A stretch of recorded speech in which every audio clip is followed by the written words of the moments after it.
Yeah man, ladies and gentlemen, hope you are doing well guys. Numugisha kuba tubafise, nizera yuko mumeze neza. For real, je nitwa Dikuriyola Onsedesa, Desanuga Dr. Vlove aka Diko aka The Ambassador. N'umuntu budasanzwe no munsi twakiriye umukozi w'Imana for real yitwa Emile Zola. Niyo mazina yiwe nk'umu artist yamara uco wumva yuko ni umusore w'umurundi cyangwa umugabo araza kubitubwira. Nimwe mu bantu gospel kintu kirimo na worship ni ku ruhande rw'indirimbo mpimbaza n'ibindi byinshi biri ngaho. Niwe twakiriye Emile, tukwakira kuri Deco Entertainment. Murakoze cyane kutwakira. Ego nizera yuko umeze neza. Meze neza kandi nawe ndabona umeze neza. Umbabarire cyane nkivuga ngo umusore nahise ndaba ku ntoki zawe ndahabona impeta. Abati uyu mugabo Imana yahezagiye ndiko ndambura bino bintu. Warumye amapete. Nenda Yembaze kwisabira imbabazi imbere ko ikiganiro kibandanya kabisa. Urazihawe cyane no kutamenya nta ngorane nta kibazo kabisa. Uzi nk'amabuji ngene twohuye turamutse duhuye. Ati ufata umugabo wanje ukamwita umusore usubiye ku mwanda umuheze ijya nkumi. N'imisozi yaduze gasha mwaheza. Ona ko nizi byigenzo mwino minsi zagwiriye. Shani atari. Ni ngorane kabisa nivyoroshe. Uyumva gute kuba umugabo biraryoshe canke wasanze ari esheke kuko no munsi ngo ama divorce yanasaze wa muhungu? Ego bon nukuvuga kuba umugabo sino hava nkubwira ngo nukugenda kuvuza umuziki. Umugabo si kugenda kwereka abandi yuko wahinduye carrière. Ariko ko umugabo d'abord ni decision définitive ufata kugira ngo uhindure izina uje muri ndi zina wubake akandi kazoza ku buzima kuko ari cyo dutegerezwa kandi duhamagariwe twese kuzaba. Rero nambuhuriye n'umunezero buriye n'ivyiza tu dois rester dans cette même voie. Mu gihe uhuriyeyo n'igihushane c'ivyo vuze uco kinjura oya no kuvuga kubera abari engagement idahera. Uhuriyeyo n'ivyiza uranezerwa, uhuriyeyo n'ibitameze neza ugasenga kugira ngo ushobore kubitambuka ubandanye urugendo. Abavuga ngo ni paradizo ngo ni juru rito, mu gihe gitoya umazeyo uhava wemeza ibyo bavuga kwere? Bon jewe nzi yuko ijuru abantu nitwebwe turi create kandi n'umuriro nitwe tuwucreate. No kuvuga je kuri jewe iwanje nabonye ari ijuru kabisa. Wasanze ari juru nuko nyene Randy Road naratangira kudodora ati wa muhungu we. urazi akantu kamwe numvise sinzi ko ariko kubo barabiciyemwo kabakera hajya bababiza ibintu bavuga ngo uyu mugabo ari umurozi ngo umugore ngo amufatira inkingi. Rijya jambo hajya risigura ibintu byinshi.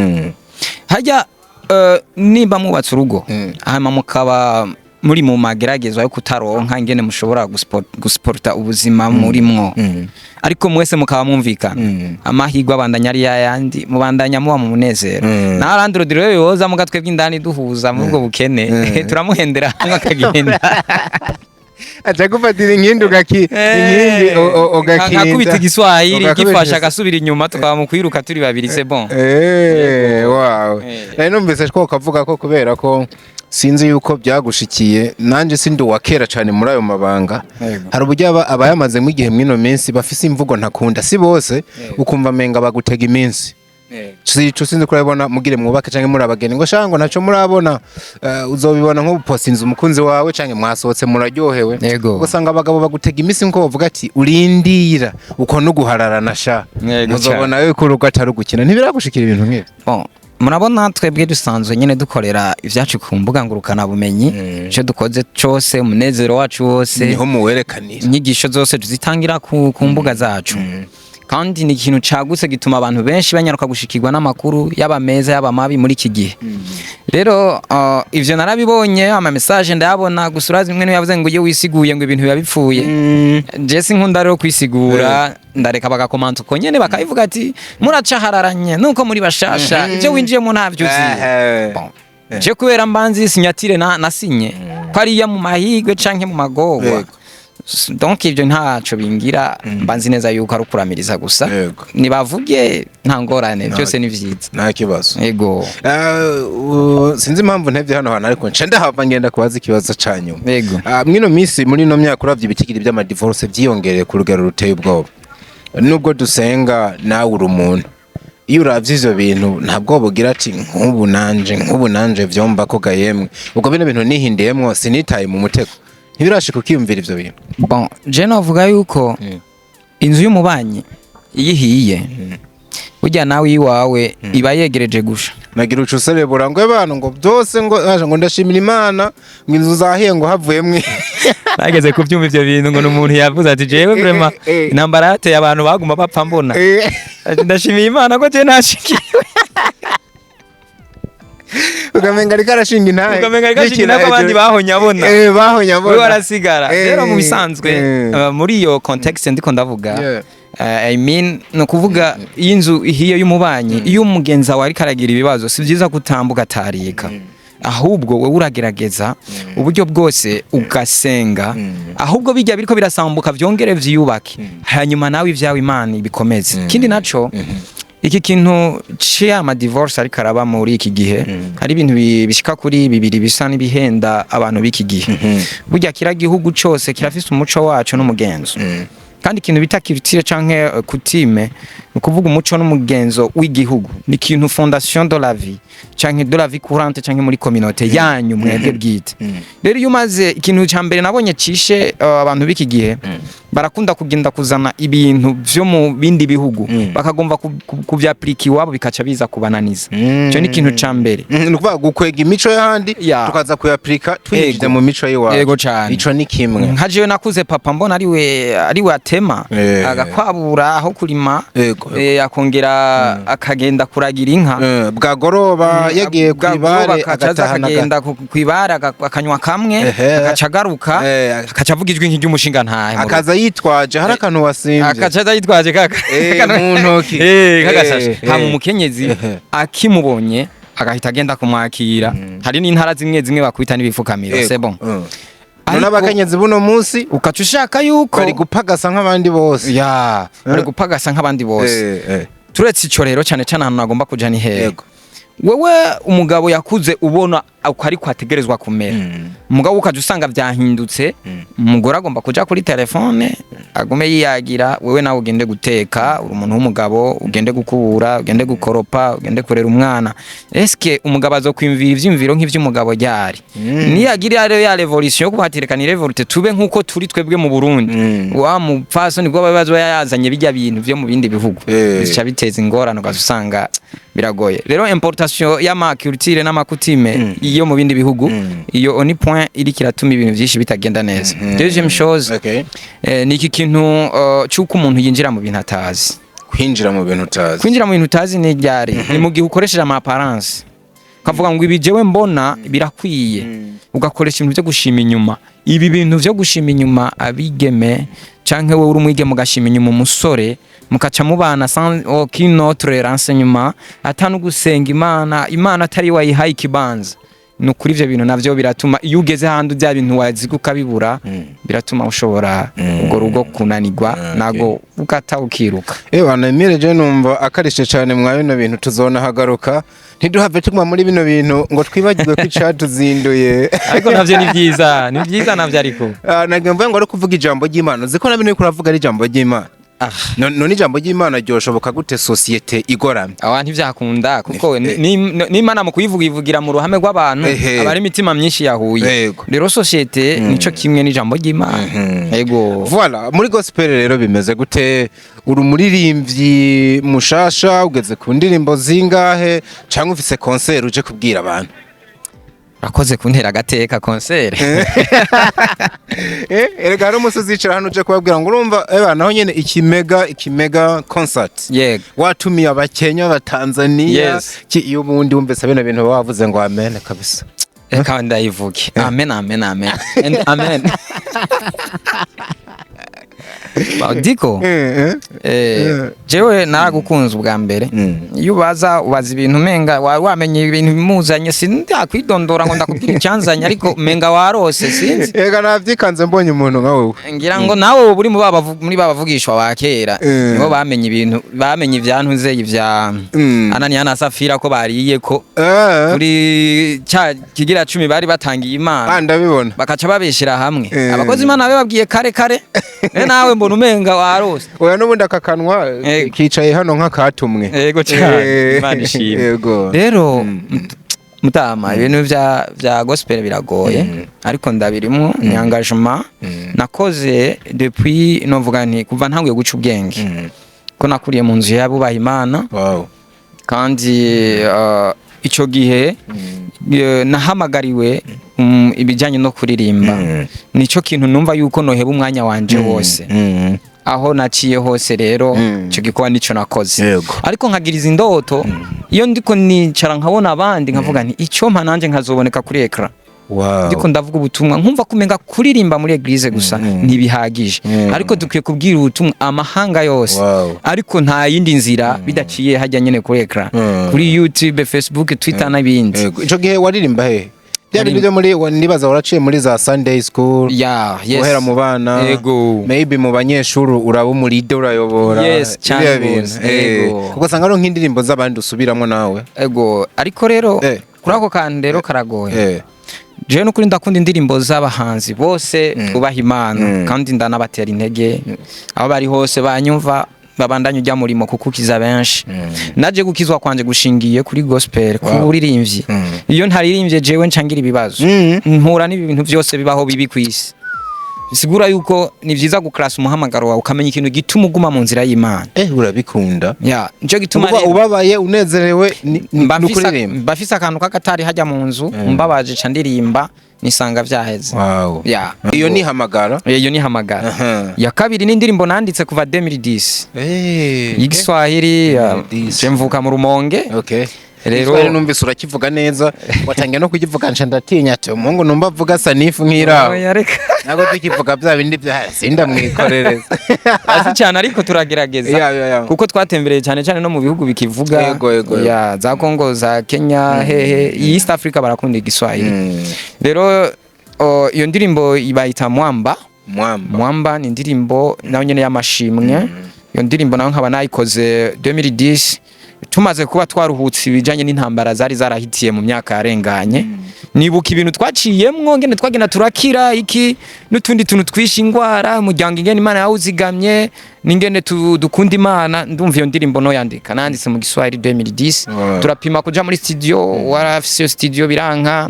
acagenda South Africa nuko rero iyo ndirimbo igumaho ndavuga nti rero iriya ndirimbo sinshobora kuyisiga inyuma cyandayishira ko nayo indirimbo y'amashimwe troisième chanson ni indirimbo naririmbiye umukunzi wanje kumbe warikoze mugabo uravuga ati mukobwa wa mama uko rero nibiza kwijana urabona narumvise akantu kamwe kavuga ngo abigeme mu bintu vya mbere bakunda canka abamama barakunda music mu matwi yabo ngo naje harantu nigeze kubisoma ngo umuziki ukoze neza mu matwi ushobora no kumubera umuti ugasanga aragwaye ariko umuziki ukanamukiza umuziki uratreta abamama bajya baremewe ibintu byo kubemberezwa cyo gituma ku kantu kayingira mu matwi yabo kagenda koroshe kaba gasa n'umuntu ariko arababembereza rero ndavuga ni kubera aka kantu numvise ko kabaryohera reka ndamuririmbire ino ndirimbo ni indirimbo yari yubakiye muri projet yacu bivanye n'ivyo twaciyemo mita rero ndayiririmba ndandika nawe nyene hanyuma rero ndayimuririmbira ku munsi wacu wa mariage bazobona bari kuri YouTube bazobona hariko ama height ariko na video zose zizojako ariko neze iyo ndirimbo nayiri kuri YouTube nayise iyo ndirimbo title yayo barayakiriye kubera ko hari abantu bumva yuko umuririmbyi mpimbaza amana kuri indirimbo y'urukundo menga yaguye ndabivuge mu kirundi bumwe ngo ntibavuze ati wa muhungu noneho karabaye atangiye kuririmbira inkumi urabona ibi bintu by'amashengero n'ibintu by'imbono z'abantu mu bijanye n'ivy'Imana kenshi ubiharuye nabi canke ugiye uravyumvira byose biragusha bari vyiza ko umuntu akoreshwa na mpwemu yera ari muri we bwite kuko iminsi yose ugiriye ku bintu by'abantu wosanga wahuvye kuko n'Imana irabitwemeza ko kizira kwizera umwana w'umuntu 100%. Yego. Rero jewe nkoresha inshingano zanje na mpwemu w'Imana Imana yampaye mu gukora ibintu ntaravye ngo naka yavuga ibi canke yavuga ibi nkakoresha jewe nyene conscience yanje. Iyo ndirimbo nayise warakoze niko yitwa nariko nshimira Imana yakoze ku mukunzi kandi yakoze kuturenganya vyinshi twari twaciyemo nabirimbye mu bintu by'ubufindo ahubwo ndiko ndumva ni n'urukundo rurimwo na gospel kuko utaka umukunzi wawe ukagaruka ugashimira Imana yego naravuze Imana ndavuga ko ariyo yagize neza yamumpaye kugira nawe yumve ko yatanzwe n'Imana kuri jewe ntazave yishima ngo yari mwiza yari muremure yari w'inzobe ahubwo yumve ko n'ukuboko yumve yuko ari Imana yafashe gwa rubavu rwanje yari yarabitse ahantu iraruzana irarungarukanira ati gumane rero bibe cyane ko umugore mwiza akomoka mw'ijuru ndarivuze so nuko bimeze kabisa ndafise n'amakuru yuko muri kariyere yawe uri umuntu bakunze gutembera cyane aho mbere nk'ibihugu bya East Africa wabigenze hafi ya byose hari aho bihuriye na kino gikorwa watanguye nimba ari ego hari experience byagusigiye shase kumbaza ko gutembera kwanje n'abana ariko ndakora voilà birafite ahantu bihuriye na nino kariyere yawe ya gospel. Merci.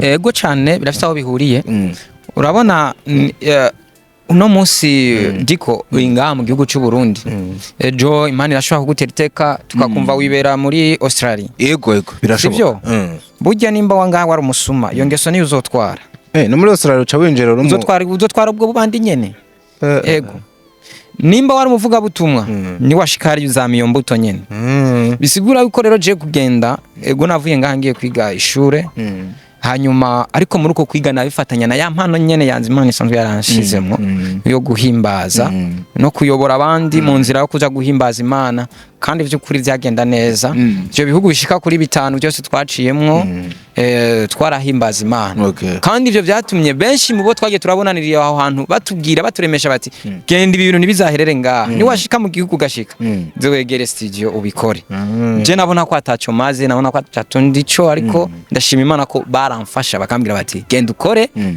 iyi mpano ntabwo ukwiye kugarukira ngaha rero urumva twarabikoze birafitanye isano kuko twatwaye ibyo twari dusanzwe twamahano mu gihugu cyacu yego experience nayo nibaza ko kwari ukumenyera ama stage y'abandi uko babikora ari nabyo uje kwerekana no munsi hano neza cyane nico twatangiye gukora ntabwo turabikora neza nkuko birashika abantu ko bifuza bivanye n'uburyo hajya na vibe y'iki yo ya music canke ibintu gusa neza navyo birava no ku buryo rero nta buryo ntiburagenda neza nivyo gusengera Imana kugira ngo Imana izatufashe bize bigende neza cyane dukore ibintu vyiza bibandanye bikura gusumba kizazi sana imbere yuko wikora mu gahogo kuko natangiye kubona abantu batangiye kwidoga ati n'umuntu yagumye tubwirana umuririmbyi atekora mu gahogo ngo tuvyumve ni naho tuza guhereza ndashaka ubanze wibutsa abantu imbuga zawe ukoresha bagende bagufollowing ariko kandi babirabe comment ya mbere twapininze indirimbo yiwe munayiciye ko mushobora gushikira muri YouTube ariko ubuyibutse neza amazina yawe ukoresha ku mbuga then tubasezere mu mavuta tubaririmbira murakoze cyane indirimbo no kuvuga imbuga zanje zose ni Emile Zola wowe mu gihe uzizo ndirimbo imwe muri izo gusa ashaka kwandika uti warakoze by Emile Zola cyangwa kandika hamagara by Emile Zola cyangwa kandika mwamba by Emile Zola aho hose uhita uturako kumutwe neza aho ni kuri YouTube yanje urakoresha Facebook Facebook yanje nayo nyene ni Emile Zola wanditse urambona cyane ego TikTok and X aho nturajayo TikTok ndahari ni Emile Zola wanditse Emile Zola unyaruka kuntora cyane hanyuma na Instagram wanditse Emile Zola urantora kuri Instagram cyo kimwe na Spotify ugiyeyo urantora ufise na nyinshi ubwo turashira ko nyene turaba ko dutangura badukurikirane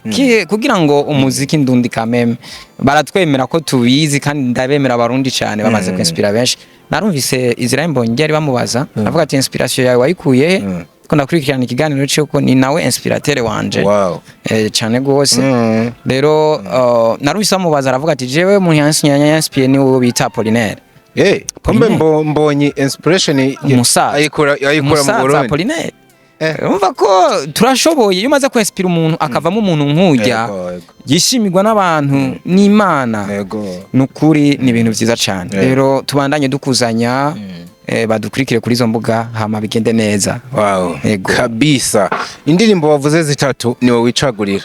Yuti mugabo iyo rukundo reka tuyireke gatwana sindabifuhiye mugije yari dedication. Oya mba ndo muntu bibaye ako ni wofwa none kuri umushinga ntaye nka ubundi bamfuhira kubera ko iyo ni na dedication ku mudamu wawe mu bana iyi tuyikuremo ziya zindi zibiri zisigaye wicagurire mu uririmbira abantu. Bon reka tuba hirya ya mbere nyene hamagara bakubite kuri hamagara maybe nimba washobora kupre nkimwe na Karas ko bakarusha. Yego ndabizi gusintetiza. Yego narinze ndayandika yose ariko no kuyisintetiza. Reka ndayisintetiza nta kibazo.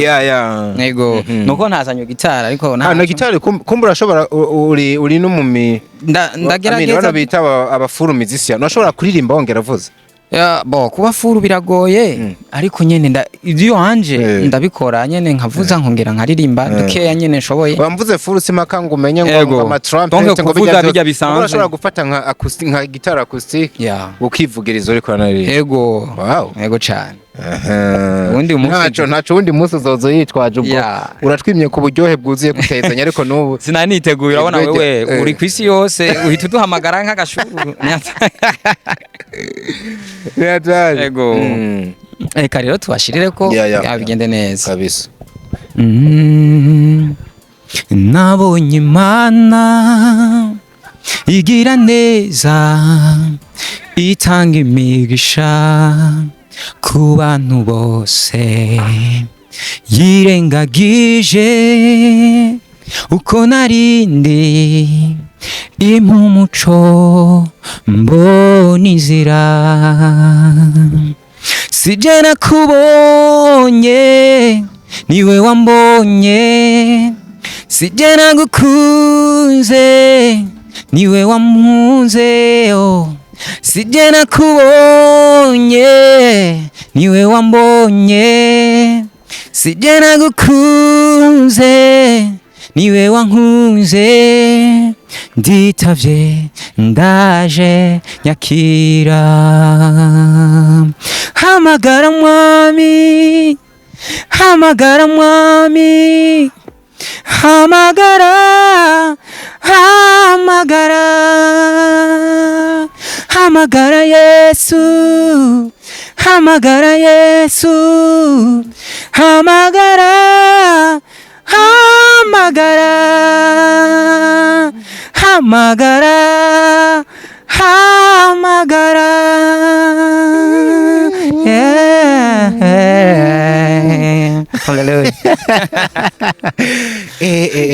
bana saluti soja kabisa. Thank you. Mwagutave ko teye ubwo Prince aho wakora ko kwera hamagara mavyo Kameramani naza bijamwo nabaza kamera se n'abantu benshi barakubwira kuririmba neza apana umwe benshi just urabona muri iki gihe abantu kenshi baratinya gucana intege uburyo wimuka ndagira ubwoba kabisa.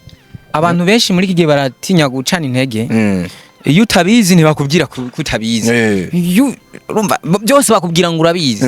Rero sinzi ko mbizi kuko barabivuga sinzi ko ari ivyo ariko jewe rero ndabikubwiye sindi muri abo uvuze je ndabikubwiye uririmba neza kandi ubandanirizaho nikubwiye Imana. Ndizera yuko uru rugemwe gwiza dushobora kuba tugiye kugira kandi rushobora kuzama ivyamwa vyinshi. Sinzi nimba arakajambo kamwe canke tubirufise rusigira abantu hanyuma bazokubona bagiye no kukubona kenshi no mu bindi biganiro no mu bindi bikorwa bigiye kuza. Yego murakoze. Bwa mbere nashimira mwebwe mwatwemereye kuduha no mwanya kugira ngo dushobore guserura kiri ku mutima kandi ndetse na benshi bashobore kubona zino mpano kandi sije ndi umwe ni benshi basanzwe banyegeye.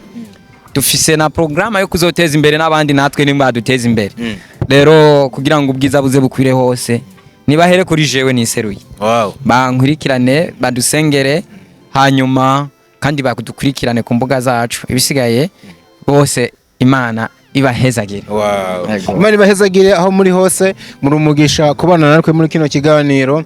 Mu subscribing abatarabikora kugira muzohere mu abambere, mu sharing n'abandi bagereko. Ariko kandi mugende mubwirane uno musore nako uno mugabo Emile Zora murabe ibikorwa vyiwe. Turabakunda cyane everywhere you are. Hasta la vista.